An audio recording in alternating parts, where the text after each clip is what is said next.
हॉस्पिटलांत एक वर. हॉस्पिटलांत बेड दिल्यार आमकां कसलोच आनंद मेळना.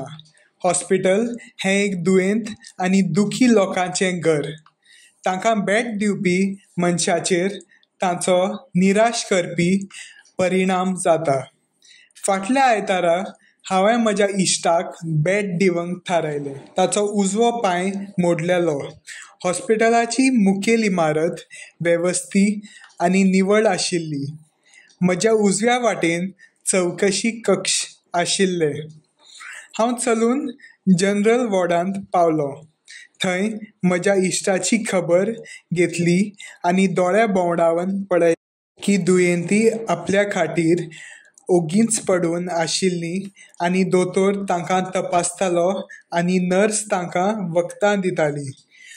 दोतोर तांचे कडेन माये मोगान वागतालो आनी खंयच्याच दुयेंत मनशाक बरो जावन घरा चल म्हूण सांगतकच ताच्या तोंडार खोशी दिसताली. हांव म्हज्या इश्टाक बरो जावन घरा बेगीन यो अशें म्हणून भायर सरलों. मनशाची भलायकी हीच खरी संपत्ती आनी जिवितांत चड आनी चड गरजेचें काम म्हणल्यार भलायकेची जतनाय घेवप.